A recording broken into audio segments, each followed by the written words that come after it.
Welcome to the Effortless Swimming Podcast. My guest today is Brigetta Hamilton. And Brigetta, I met you earlier this year at a clinic that you came to here in Melbourne, and I've seen you twice since then where you've come along to some follow-up filmings. And I wanted to get you on the podcast today because I've been so impressed with how much you've improved this year, and especially considering you've only started swimming since May. So when you started in May, you said you're around a 220 pace per 100, and you're now down to low 140s. You said you're 139 this morning, which is a hugely impressive for anyone, but especially having started in May. So welcome to the podcast. And what got you into swimming to start with? Was a cyclist and got COVID quite badly in December, and just thought, I've had enough of cycling. It was too much on my system.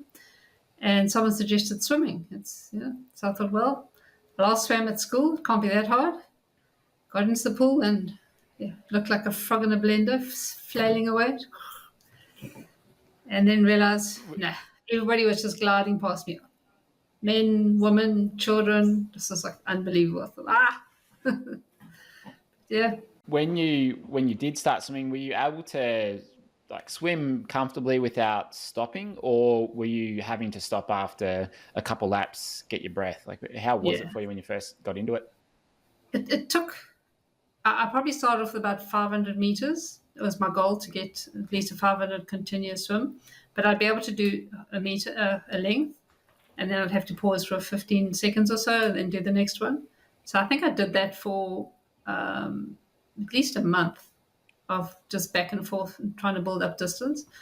My arms were really sore. It was fatigue and aching. I did an open water swim just to see how I would do it, and I did it in the shallows. And I think I did 300 meters. It took me about 35 minutes or 45 minutes. So it was really slow going and hard. You must look back at that now and recognize how far you've come and think, wow, okay, that's a big change. Because watching your first video, I watched it just before, just to get a reminder of sort of where you were when you first started.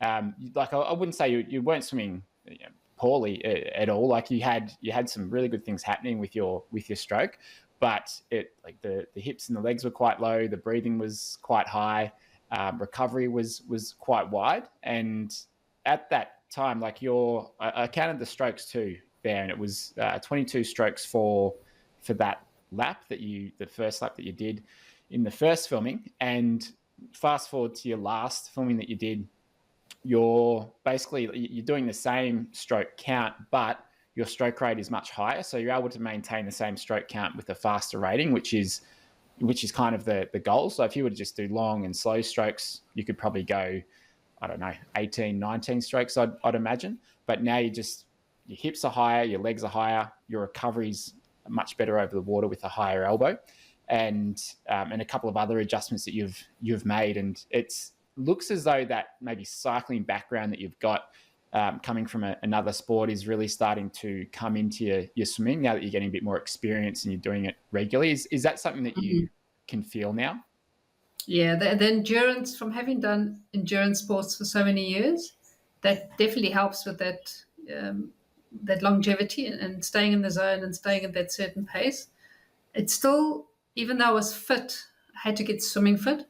So the cycling and I was doing a bit of rowing and that as well, it didn't really translate into pool fitness or swimming fitness as well. And I also never realized how technical swimming actually is. And you get on a bicycle and you cycle, you're thinking about one thing, or you're running, it's one thing. With cycling, with swimming, I find that I work on one part of my stroke and the rest goes out the window, or I get something else right and something else goes wrong. It's just the whole time you're swimming, you either concentrating on the catch, the pull, your leg position, your hip position, your head position, how you're breathing, how you're recovering. It's like chaos in your head. The other thing was, it took me a long time to realize how much that the technical aspect of swimming makes a difference in your stroke. So, the faster I went, the more my technique went out the window. So it was, I would see these people pass me. I think, I just have to pick up the kicking pace, or I have to pick up my cadence. And I'd flail around like a washing machine and not get any faster. It was so frustrating. So it's And it's it's been a those huge things that actually make you like will really slow you down usually, because it goes against what you think you need to do. And I see that at the pool. If I'm swimming maybe say a little bit faster than someone, sometimes that person will go, oh, all right, I want to try and stick with him for for this part as he's passing me. And then you'll see the rating go up, you'll see the kick go a little bit faster and harder, but then they might pick up the pace for 2 or 3 seconds, but then they're going to drop off because it raises the heart rate. And in order to get faster, you have to relax and maintain good form. And it's a little counterintuitive. So what's that been like for you? So now when you're working on going faster, what are you thinking about instead? It's still in my mind. Even this morning at squad training, there was someone I was chasing, and I noticed I was trying to pick up the pace, pick up the kicking speed, pick up the cadence, and they pulled away from me, and I thought, oh, you're doing it again. Slow down, take a breath, lengthen the stroke, get that proper catch, get the grab, watch up at your feet. And as I settled back down into that gap narrowed again. So it's even now, intuitively, I just want to go faster and harder. And I've got to, it's hugely frustrating and I don't know if time is the only mark of a good swimmer, but that's the benchmark I've been using. And it's so frustrating when you take that 25 meters, and for me it's 25 meters. I just try and see my speed over 25 meters. Not getting any better. That needle just sat there for about 4 months. I mean, no matter what I did, until I just happened to be scrolling through Instagram, and I looked up and there was a photograph taken underneath a swimmer, and he was stretched out, full extension and on the side. And I thought, goodness me, it's like, it was beautiful. His whole body was in line, the feet were in line, his arms were in line. He was like just this sliver through the water. I thought, well, so I just started doing that, just really stretching into what a difference. Just that extra couple of inches on my stroke. My cadence hasn't gone up, but my breathing rate has come down. I can actually turn the other day to breathe, and I saw a bow wave, and I thought, oh, a bow wave, how exciting. It's handy to have something like that to strive for. I think of that position that you're describing as the base position, where one arm's reaching forwards, you're rotated, your hand's just pressing back past your hip. That's the position that if you return to every single stroke on your left side to right side, it's when you're most streamlined, it's when you're longest. And if you just think of your swimming as going from your left base position to your right, and you're just trying to move well between the two, then it seems like a movement where there's not a position to stop in, but there's a position that you're always returning to, rather than feeling like it's this treadmill that there's no stopping, there's no actual position where you can feel comfortable or relaxed in. But thinking of that longer position, it's like that's when swimming feels good, when you're getting good length on that side, you're rotating the right amount. And one of the things you were initially doing, I think, was you're a little bit flat, and then had to work on like a barge, I think, where you were a bit. and in a kind way, but it gets the point across where if a barge is just going to they're quite slow through the water, but you need to get on your side a bit at least. And initially when you made that change, one of the comments you said was you were going a little bit slower. And same with your recovery. When you tried changing your recovery, initially you're a bit slower, but then it seemed to come together after a couple of weeks. Can you describe what you went through? Yeah, I actually don't know what suddenly works or what suddenly doesn't. So I take on board the feedback, and then I head off to the pool, wheel spin my way to the pool, plow into the pool and think, right, I'm going to make this change. It's going to knock seconds off immediately. And it's like, So I think sometimes you're concentrating so much on that change that you forget the rest of the techniques. So I would concentrate and say the rotation, and I found out I was over-rotating a bit, or suddenly my breathing wasn't there because the rotation I was on my side, and that the timing went out. It's only when I managed to bring together my kick timing, that stretching, keeping my head in the water, getting that catch right, getting all these 7 or 8 things that go through your head the whole time. It's when I actually managed to get all of those in a bundle that it started moving forward. If I concentrated too much on one thing, I would forget all the other things, and then I'd slow down again. So it was trying to incorporate the new learnings and feedback, but not lose the rest of the stroke as well. So and those drills are really good because you can isolate a piece of the puzzle and you can just work on it. And that feel of the water, those ones are just amazing. You know, I think one of your feedback sessions were doing an underwater something or other to feel the water. And it's just fantastic, you know. When you actually, you suddenly you realize when you catch, when you can't actually feel that water pressure against your hand and the catch, you realize your arm's in the wrong position. It's just these tiny little bits of feedback you start recognizing from your body. So as soon as I can feel I'm not pulling on the water, and it's not like I'm grabbing the water and pulling it back, I know my catch is wrong, that I've dropped my elbow or something because it's coming back too easily. So I'm starting to get more in tune with when it's right. I can feel it in the water, which is it's amazing. Yeah. And I'm passing people. I'm not the slowest person in the room. It's got to be a good feeling, right? Where you said initially when you first started swimming, you're probably the slowest in the pool, or one of the slowest, and now you're starting to become one of the fastest in the pool, which has got to be a nice feeling. Not But the one of the fastest. things you mentioned, not yet, give it some more time.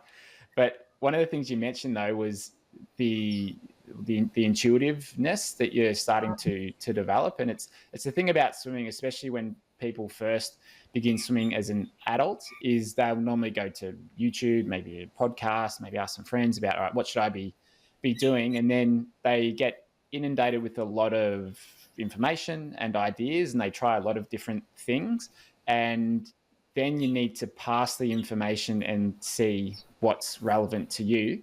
And you up in your thinking brain a lot as you're going through these changes. And you talked about thinking about 7-8 different things, trying to put them all together.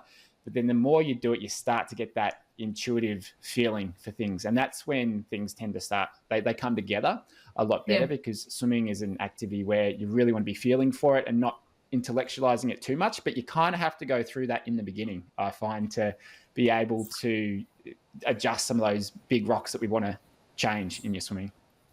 And I think my husband is so tired of me getting to bed next to me at night and all I'm doing is staring at your podcasts or your videos and trying to work out just the one little nugget.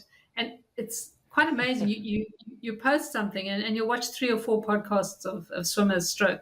And suddenly it's just that one thing that is one swimmer's doing wrong that you're doing wrong as well. And you explain it and think, oh, that's what's wrong. And it's like so exciting. You just want to put your bathers on and head off to the pool immediately. It's like, I'm going swimming at 5 o'clock tomorrow. I need to try this. So it's so nice when you watch over and over and you see everybody. And I have to stop myself now at the moment at the pool as well. If I see someone swimming past and they it's crossing the midline or something, and I'm like, don't tell them, don't say anything. So it's so nice. You start to recognize it, don't you? Yeah, you do. Yeah. And one of the other things that I quite like too is that when you, like you mentioned initially, you got a bit slower with some of those changes. And I think I might have said, maybe just try doing it to 50% of what you were doing.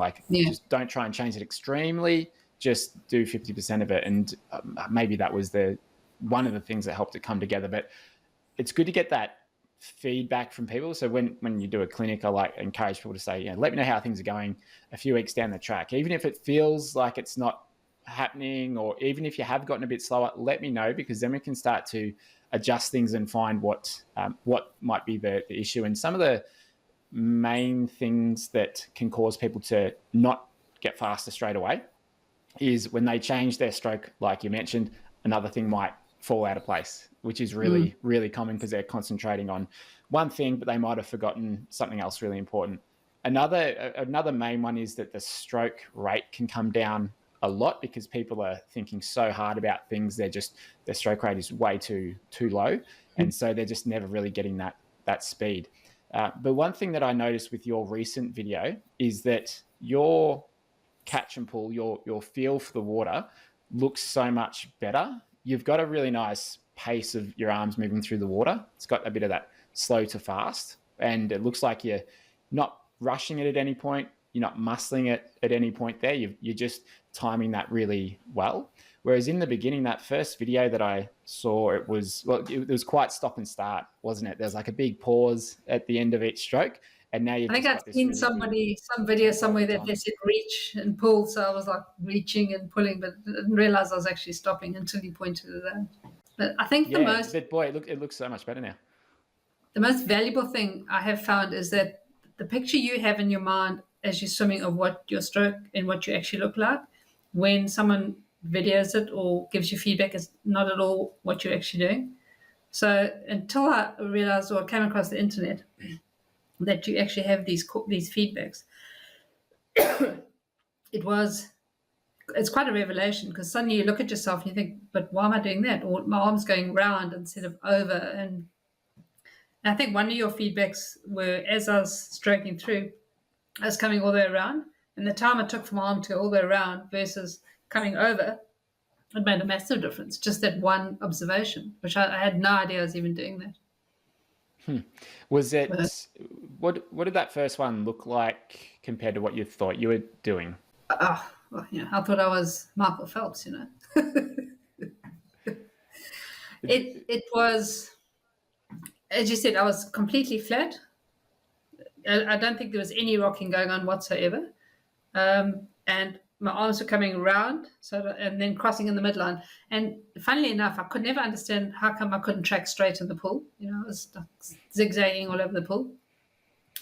And it was only when I started looking at rotation, and you were talking about that rock effect. So it's not just a complete rotation. So first I tried the rotation, and I over rotated completely. And like I had fins on, just trying it out, and I kind of went turtled up and down. And then in one of your podcasts, you mentioned it's more of a rock. So I started doing it, just like gently rocking, and suddenly it just came, and I could feel my stomach muscles for the first time, that I was using my stomach, and I wasn't using my chest to actually haul myself around, because before that I didn't realize you actually, should engage your abs and that. So it's taken me a long time to actually get my stomach muscles, butt muscles, and my legs to move myself instead of my shoulders trying to move myself.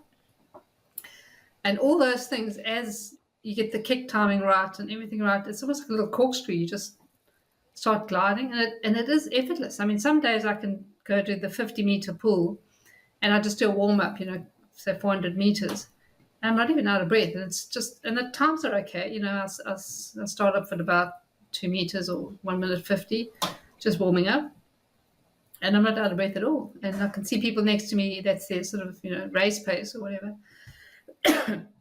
And they're charging up and down, and for every 6 strokes of theirs, I'm just doing one. It's such a lovely feeling.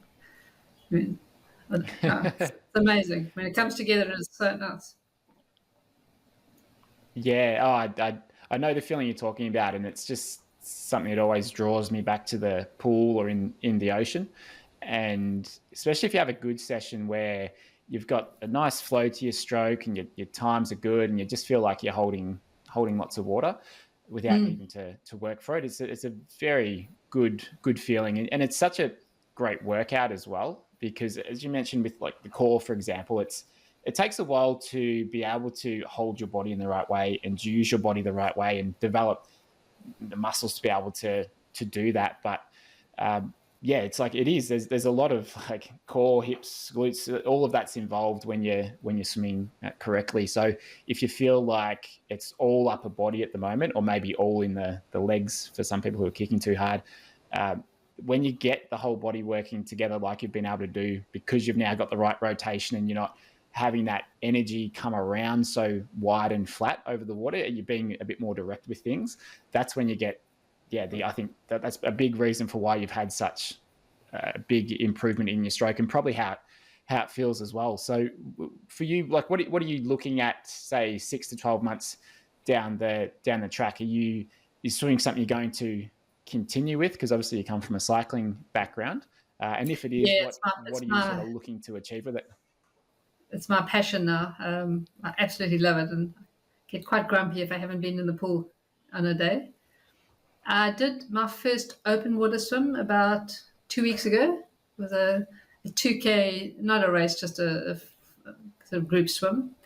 And the sea was howling and brown, and I thought, and I was flailing around. I just managed to get out to where the course started, and I kept getting smacked in the face with the waves. And I was doing the head up, like pounding away and getting nowhere. And I thought, okay, you can swim. Just calm down, put your head in the water, and swim like you do in the pool. But it took a while, so I think I'd like to get my open water swimming up, pace up again, and my confidence. I did try the sighting because I'd obviously been on YouTube and I heard this crocodile eye things where you pop the eyes out just to have a snapshot. And my body's so used to, as soon as my head comes up, breathing. So as soon as I pop my eyes up, I breathe, a lungful of breath. So I was coughing and gasping and choking in the ocean. It wasn't a pretty sight. But I loved it. So once I'd settled down enough, it took probably half a kilometer for me to get calm enough to enjoy what I was doing. And then I started passing people. It was great. And that the wetsuit gives you a certain amount of buoyancy, so that gave me a bit more confidence. So I think that's my next goal, is to see how comfortable I can get in open water swimming, how comfortable I can get with lots of people, like a mass start, because that also worries me. In the pool, it's just yourself in a lane, so you get in there and it's all calm and you can see the lane markers below you, so you track fine. And so that sighting's new, and getting used to waves and the currents. I mean, I really enjoyed it when the current was behind me. It was like just surfing into the beach, but when you're plowing the other way into it, it was quite different. And also that, the sea's quite murky. And you can look around, you think, all I can hear is that Jaws cello music starting, joom, joom, joom, joom, joom.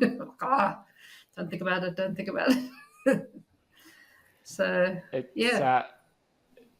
So that's great. That's the next challenge, hey, is getting comfortable and more proficient in the open water. And with the sighting, if you're not already, try the sight and breathe method. So look up, but then on the next stroke, turn to breathe. And that way you can keep your rhythm going well. I think we've got a video on YouTube. Yeah, I was wondering about that. Yeah. So, just sight and breathe. Just look up how to sight in open water effortless swimming on YouTube, and I think that the video that I made a couple of years back will pop up. But that's a much easier way than just going head up freestyle for a few strokes. It's this way: you sight on one stroke and then you turn to breathe on the next one, and so it's hard. You don't really lose much speed at all by doing it that way. It's much easier than just eyes up. And being in the open water, it's a good challenge with being comfortable and being able to relax out there. It's like, I love to surf, and the surf's been reasonably big the last couple of days. And you can, if you're out there and it's big and maybe get held down, there's two ways to approach it. It's like, well, this is scary and like I could be in trouble here. Or when you're relaxed and you just breathe through it and you're like, well, how cool is this that I'm out here, the sun's shining, or even if it was hailing the other day and I had to hide under the board out there. But it's like, how cool is this that we get to go through this challenge and be out in nature. And I think if you have the same approach when you're swimming, it's just like, even if it is howling onshore, it's choppy, it's bumpy, when you're relaxed and you just like take it in your stride, you swim better, you swim quicker, and it's just a different mindset going into it. And it sounds like you're really taking that on board when you're going into the open water. Yeah, I'd like to. I did the 2 kilometer. My goal is to try and, not this year, but probably next year, get up to a 5 kilometer open water swim in a reasonable time. So, I'm hoping for 2 minutes. Okay, we'll see. I've just realized the times out in the open water and the pool are vastly different. So we'll see how it goes. It can be a bit slower in the open water because you haven't got the tumble turns or the flip turns. So you do get an increase in speed off the turns. But if it's within a couple seconds per 100, then that's usually, then you're in a pretty good range with it. So, Brigetta, thanks so much for being on the podcast, and I've really enjoyed working with you and continuing to work together in the future too. So, well done on the improvement so far. Not done yet. There's still a lot more that I'm sure we'll see come in the next couple of months. So, thanks very much for being on the podcast, and looking forward to seeing how you go in the next few months from here. Yeah, thanks, Brenton.